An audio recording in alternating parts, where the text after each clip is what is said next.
Hey there, future me here to introduce this video of work I did about 6 months ago.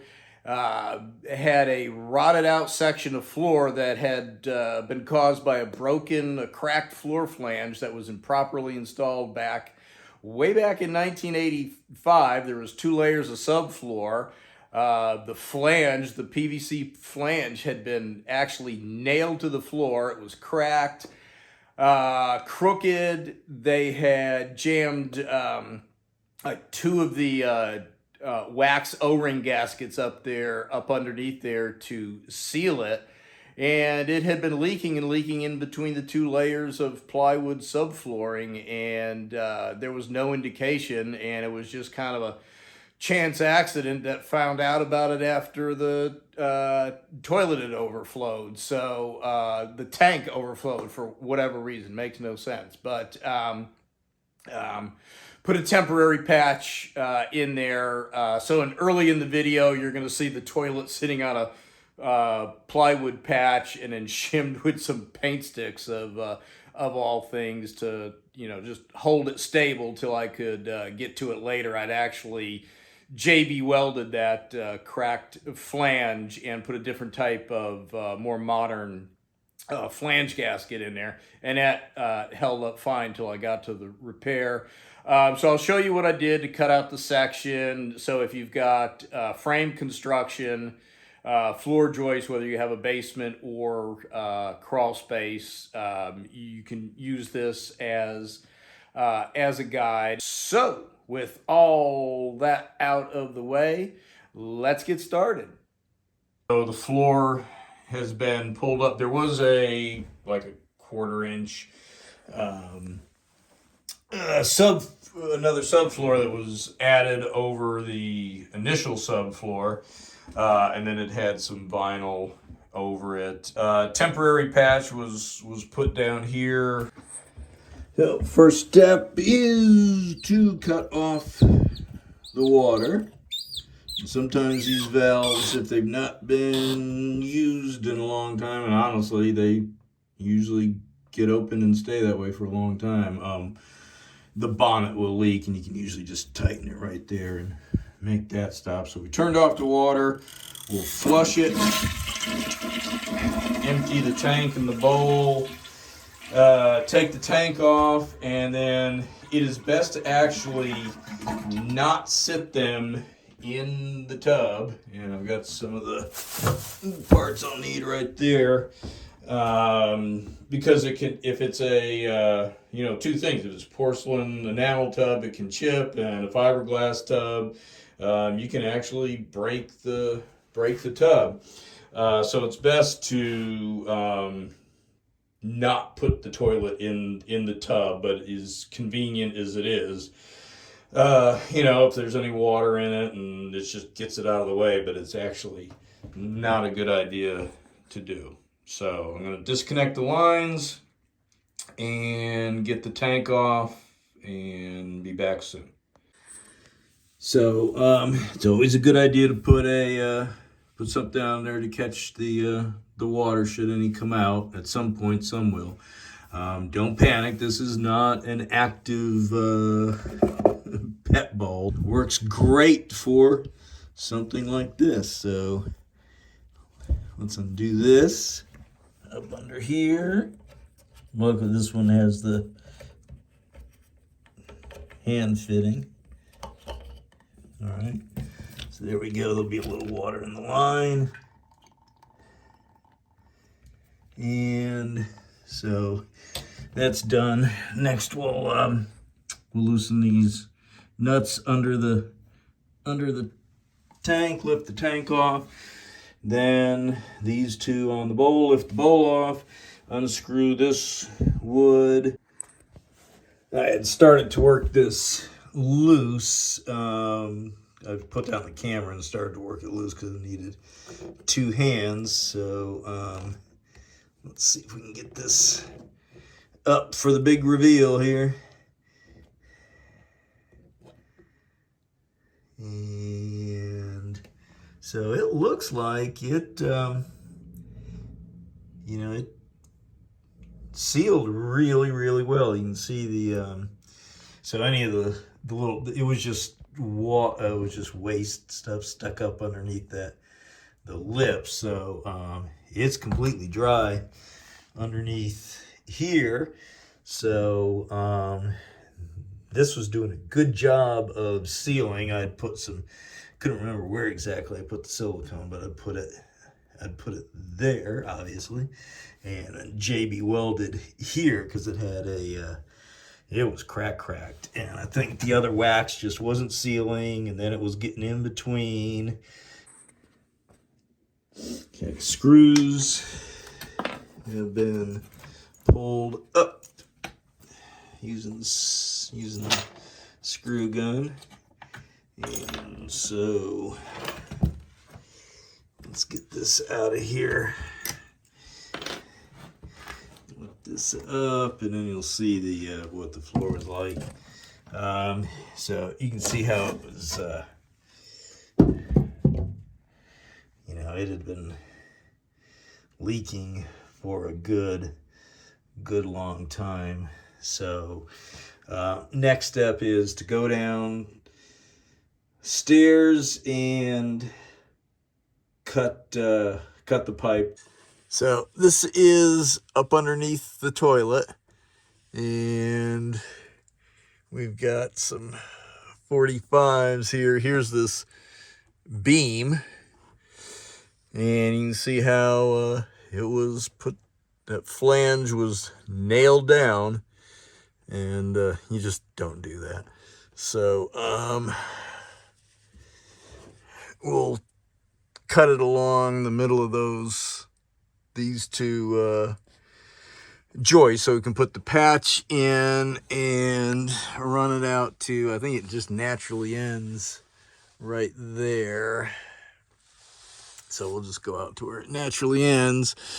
And so for configuration purposes, the front of the toilet is that way, where he would come and sit down on it is from there. And then that line is a drain line from the sink that's in the wall.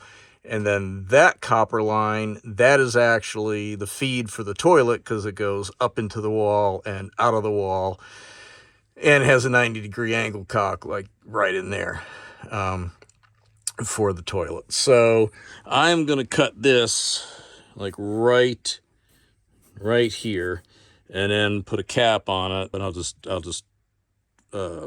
friction fit, just push the cap on. I'm not gonna glue it. And then try to work out all the angles and sizes of everything. I got a couple different combinations of elbows and such. So, and then I'll work it back this way, and then put the flange on last from up top. All right, so that section is out. Just cut it carefully with the demo saw and put a cap on it. We got a series of 45s and a 90 here, and then that's what we're looking like there. And you can see they kind of hammered into that beam, chiseled into it a little bit. Maybe not the best design and planning. The toilet is pretty much up against the wall, so I just kind of pushed on the whole section and broke the flange off. So actually, it made that easier. So now I'll use this as a guide to try and piece together the new section, and I got to cut out this section of floor. All right, so pipe is cut from underneath. Let's put this on a wider angle, and that flange was pretty bad shape.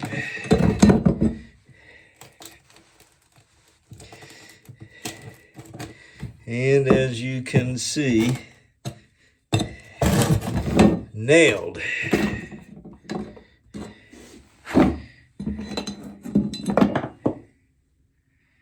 Who does that? Oh my God. This is what they did in the 80s just to get something done quick and sold. So I'll cut this section out and then measure it because I don't think I'm going to get an accurate measurement right there on the actual thickness of this. It looks like it's 1/2 inch, but it might be just a little under. So I'm going to cut this section out and measure and go get the wood I need. Okay, so used a square and what is most likely appears to be a factory edge on the plywood to trace out some lines to cut. This is a floor joist here. There's a floor joist there. I'll cut across there. So I'm going to use the smaller saw here and cut along this line and over there. And I might have to use the recip too, and then I can just pry up and pull it out along that side. And I wanted to leave this intact so I can have a template to cut my my patch to just drop right in there. Had to run the saw down this bottom edge just one more time, and well, now I am ready to pull this up.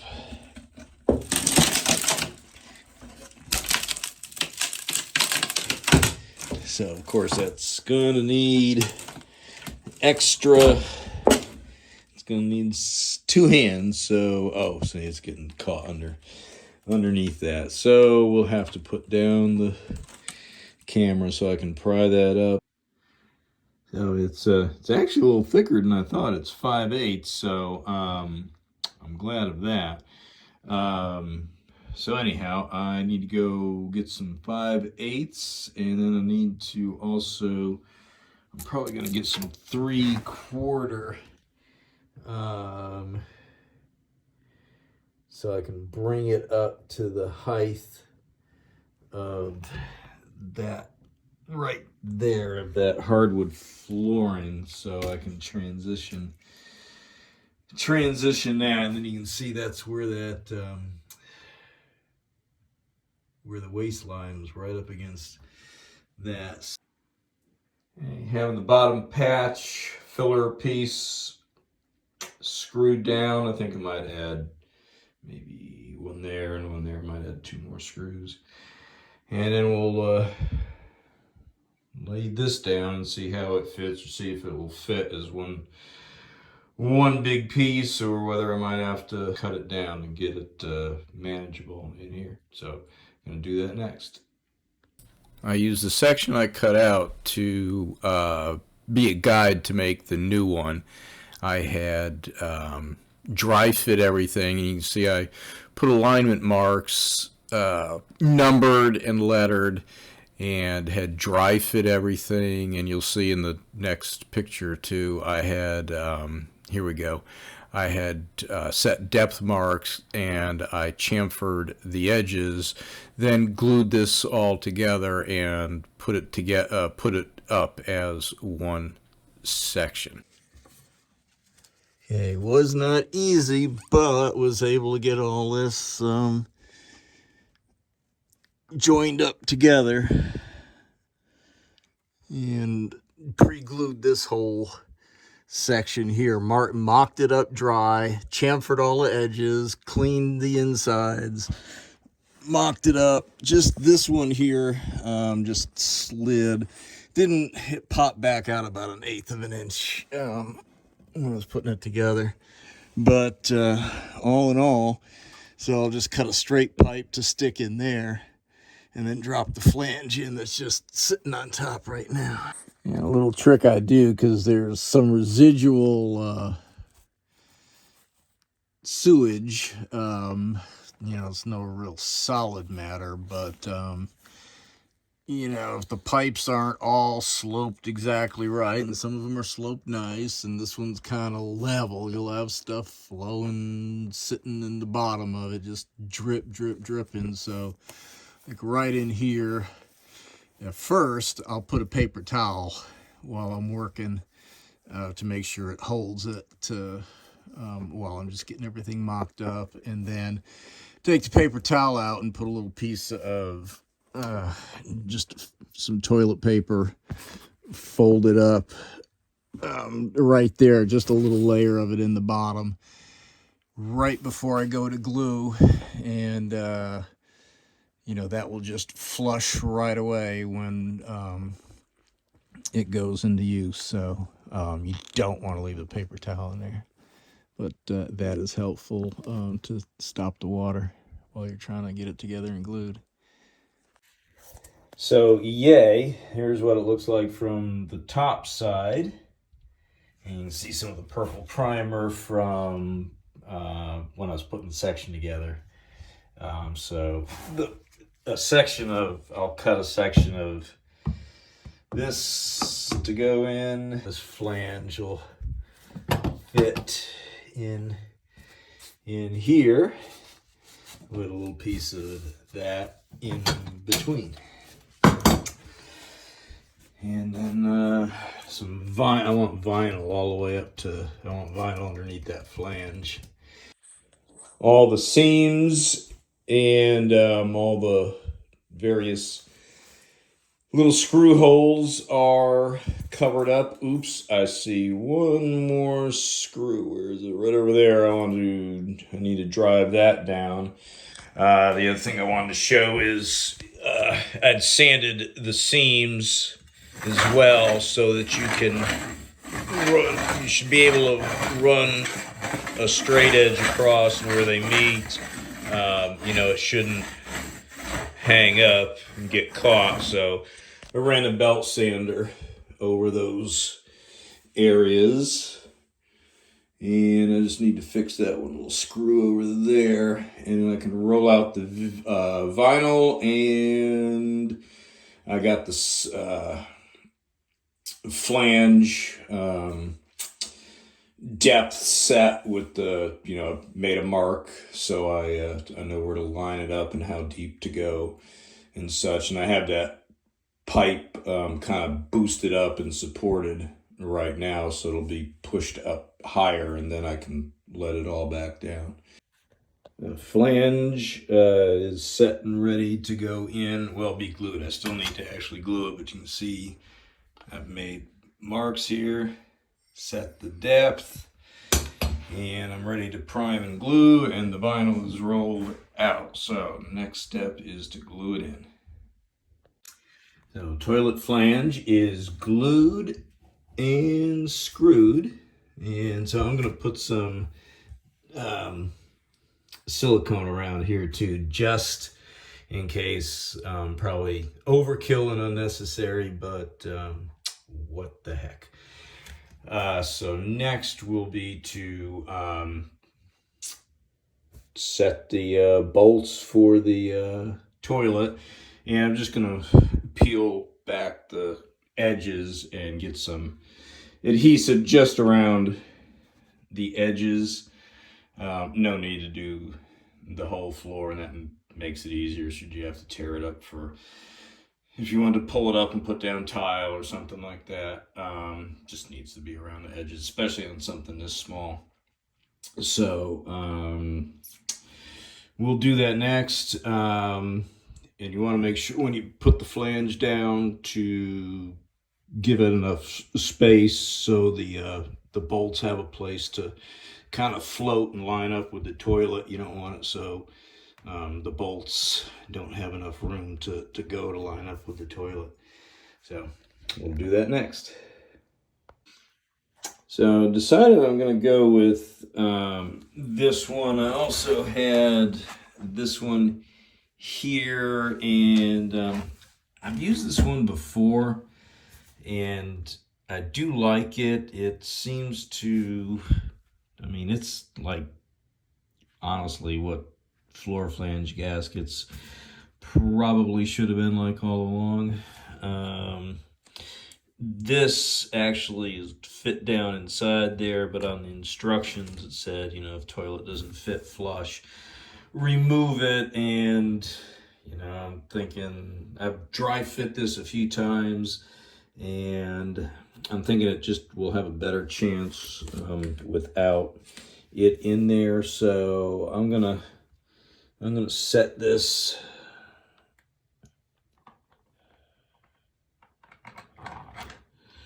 on there and lift the toilet down on there. The other thing is, these, you can pick it up and reset the toilet if there's some sort of issue with it seating right or whatever. And if you go with just the old wax one like that, you know, it's like you got like one shot. So since I'm doing this by myself, I can't lift the potty and set it and hold the camera at the same time. So let's set that on and see how it goes. Toilet bowl is mounted. Went ahead and used this. These are not necessary in this installation. This is for if the flange is actually below the floor level, and this piece here, they say just take it out if it won't sit flush, if the bowl won't sit flush with the floor. And after dry fitting and looking at it from up underneath, it didn't seem like this needed to be in there anyhow, and then removing it would certainly let it go down a little further. I will caulk around here later, but I'll put a nail or something in the back and caulk up to around that. You do want a little place in case there is some sort of leak underneath here. If the flange is leaking, whatever, there's something going on. If there is a leak, you want to know about it sooner rather than later. And then these, I'll just whack those off with a Dremel. Now it is time to set the tank on it, and we'll give her a happy little first test flush. First flush, let's see what happens. Hopefully I don't see any water pouring out from underneath. I'll go up underneath and check it out downstairs, and hopefully all will be good. Well, hope you enjoyed this video on how to replace rotted floor under a toilet, and cut out and replace plumbing, the sewage line, and put in a better flange, get the floor back in there, get the toilet back in there, and get it all working again. So if you did, go ahead and grab your toilet flange and press down on that like and subscribe button. Please comment and share, and I will see you on the next one. Thank you.